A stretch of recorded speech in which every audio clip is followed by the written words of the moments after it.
Olá, eu sou o professor Ricardo e essa é mais uma aula de filosofia. Seja muito bem-vindo e vamos continuar falando de direitos humanos. Hoje falaremos das características dos direitos humanos. A aula de hoje ela vai ser um pouco mais técnica e nós vamos pensar um pouco sobre como os direitos humanos se fundamentam, como eles são protegidos e como eles também nos protegem em matéria de direito. Vamos lá? Vamos sim e vamos ser sucinto e rápido. Primeira característica dos direitos humanos. O direito humano ele é imprescritível. Imagine só um genocídio. Imagina só o crime de racismo. Eles devem ser imprescritíveis porque eles não devem prescrever, eles devem valer, mesmo tendo passado muito tempo. Mesmo que o camarada tenha cometido um crime contra os direitos humanos há 20 anos, há 30 anos, há 50 anos, estes direitos, eles não prescrevem. Portanto, estas regras legais, elas devem continuar valendo, tá certo? Então, é importante que cada vez mais direitos humanos se tornem, né, imprescritíveis, portanto, humanos. Olha lá, aqui nós temos então os nossos slides, demorou um pouquinho, mas apareceu. Imprescritibilidade, olha que palavra difícil, mas bonita. Vamos lá, segunda, efetividade. O reconhecimento não basta, não é simplesmente você ter escrita uma lei em um determinado código jurídico que já estabelece que aquele direito está posto e dado. Não é somente a sua positivação, lembrando da ideia de positivismo jurídico ou de positivismo. Isso não significa que os direitos estarão sendo respeitados.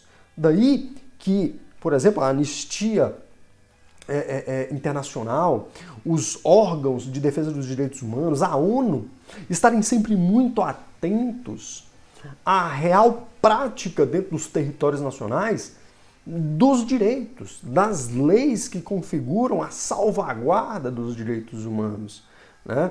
Então, cada Estado que participe, por exemplo, da Organização das Nações Unidas, devem impetrar, por exemplo, os remédios constitucionais, como é no caso brasileiro, da Constituição brasileira, para a garantia dos direitos humanos. Um exemplo é o habeas corpus. Você deve estar pensando assim, cara, mas peraí, o habeas corpus não é aquele negócio que quando o bandido está preso, ele vai lá com o advogado e coloca um documento e ele consegue sair da cadeia? Bem, não é muito bem assim. O que é o habeas corpus? O habeas corpus é um remédio jurídico, um remédio constitucional, que para os casos em que o indivíduo tenha a possibilidade de ser julgado em liberdade, de ter a ampla defesa garantida, ele tenha o corpo livre, habeas corpus, possuidor de si mesmo, né? Que vai garantir a efetividade desta garantia, desse direito fundamental, que é o direito do julgamento justo, da ampla defesa, né? E da presunção de inocência, que são elementos importantíssimos para a garantia do direito, né? Então, isso aí vai realçar a presença da defesa dos direitos humanos dentro de uma sociedade, né?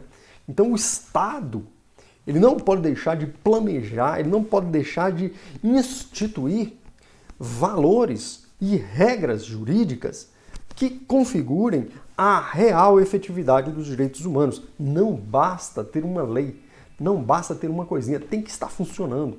Tem que estar funcionando. Então, ok, segunda característica dos direitos humanos, valeu aí, efetividade. Terceira, irrenunciabilidade. Olha, esta aqui é o seguinte, esta característica do direito humano, ela serve de proteção do indivíduo contra ele próprio.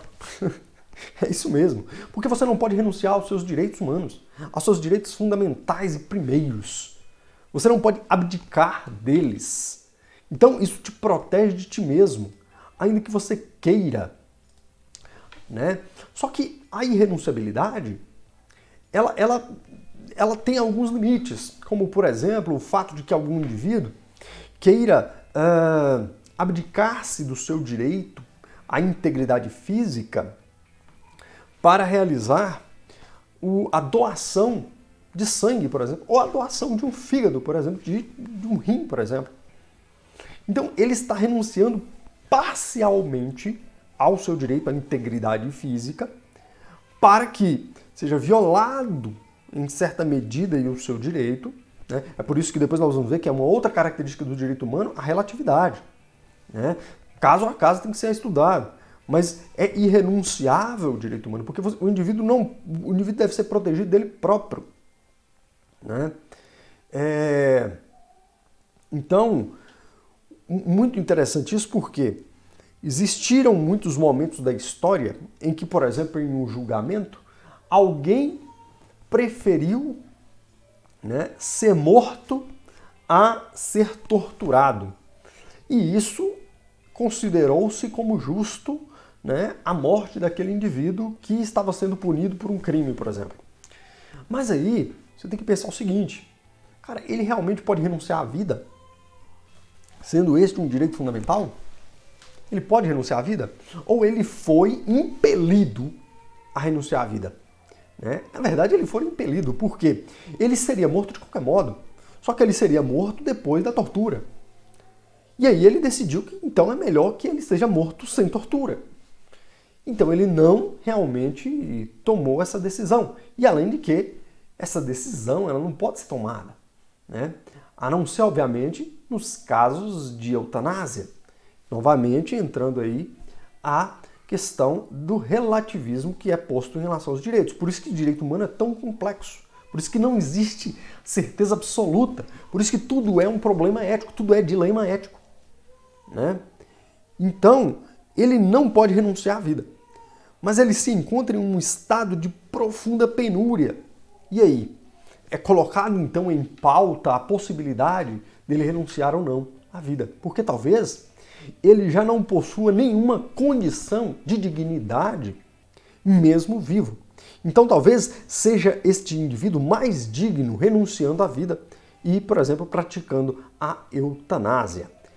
Inviolabilidade. Aqui nós já temos uma outra característica que vai proteger o indivíduo, não dele próprio, mas dos outros. A característica que defende o direito humano contra a violação de terceiros. Né?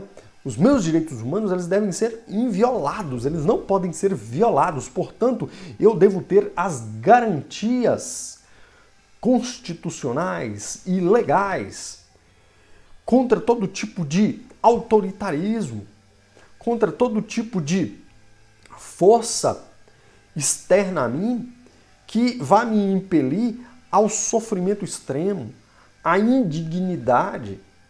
Né? Então, esta é uma característica fundamental dos direitos humanos. Né?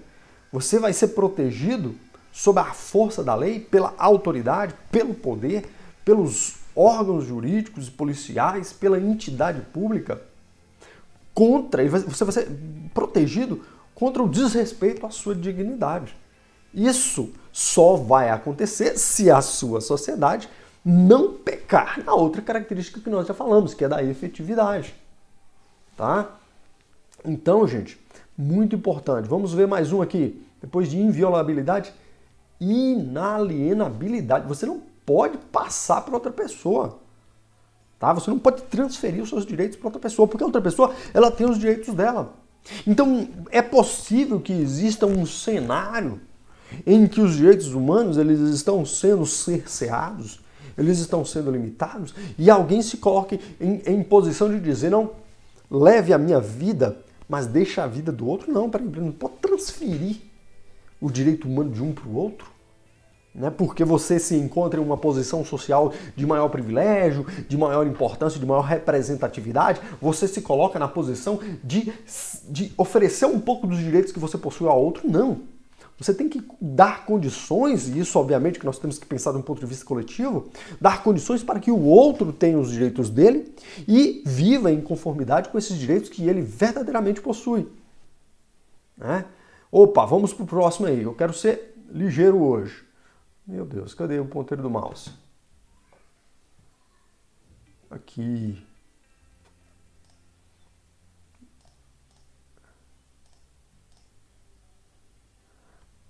Opa, historicidade. Desculpe aí, demorou um pouquinho, mas foi. Por quê? O direito humano, o direito fundamental, ele se constrói historicamente.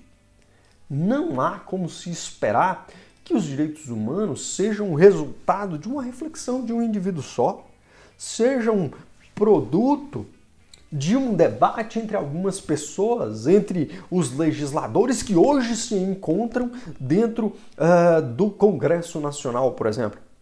Por quê? Porque o resultado dos pensamentos que foram produzidos e as decisões que foram tomadas, os direitos que nós fomos adquirindo, né, conquistando ao longo do tempo, eles devem ser preservados, né, eles devem ser efetivados e novos direitos devem ser conquistados com base nesse processo histórico de conquista de direitos.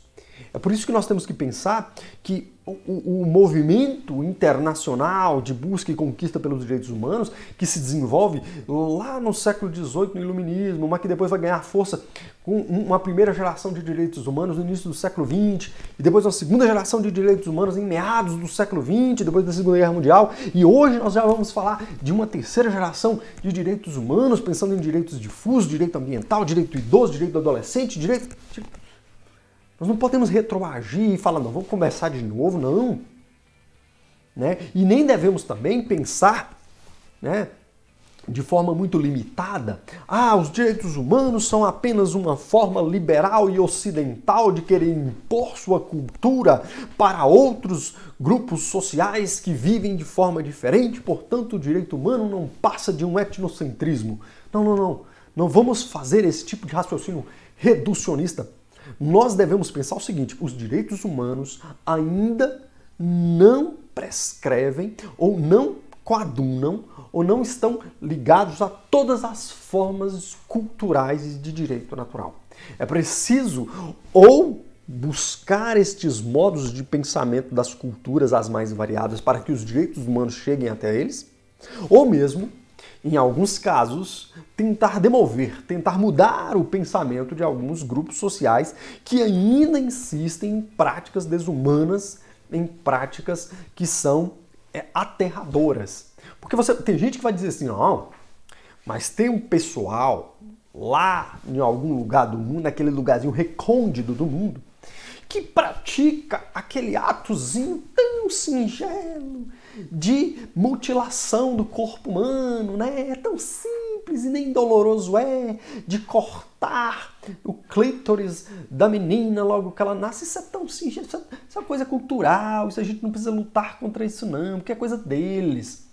Mas olha só, estão fazendo algo que tira a oportunidade desses indivíduos, né, dessas meninas, de decidirem sobre seus próprios corpos, porque elas ainda no seu seio materno são mutiladas. O direito humano, então, ele deve intervir aí para tentar demover essa sociedade para que, calma, deixe então que o indivíduo cresça, que o indivíduo tome suas decisões, ou que se perceba o grau de maldade, de terror que há neste ato, né? Então, não somente reduzir o pensamento, mas analisar de um ponto de vista muito mais amplo, né? O filósofo alemão Immanuel Kant, em seu livro Fundamentação da Metafísica dos Costumes, ele vai dizer: as pessoas não devem ser tratadas como meios, como objetos, mas as pessoas devem ser tratadas como fins em si mesmos. Tem um trecho que ele cita, que eu até retirei aqui, que é o seguinte: no reino dos fins, tudo tem um preço ou uma dignidade.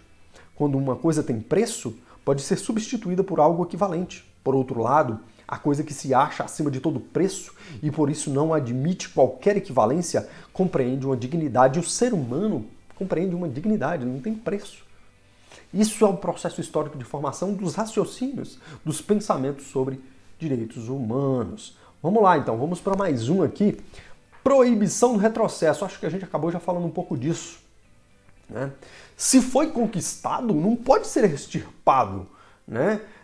Se está na norma constitucional, por exemplo, e aí você quer eliminar, você quer criar um outro elemento que tira aquele direito que você tinha conquistado, não pode, né, gente? Não pode, né? Você quer restringir um direito que era dado para todos os indivíduos e você quer restringir esse direito a apenas uma parcela da população, você encara de frente essa característica do direito humano. O defensor do direito humano vai dizer, não, Nós precisamos proibir esse retrocesso. Nós não podemos permitir que retroaja, que perdamos, que sejamos cerceados em direitos já conquistados. Né? Vamos lá, vamos para mais um aqui. Interdependência. Gente, os direitos, né, os direitos humanos como um todo, eles não se apresentam individualmente. Né? E não existe também um choque que seja irremediável entre os direitos fundamentais. Né? Eles se devem relacionar e devem atingir as suas finalidades através de uma miríade de instituições, de regras, de leis.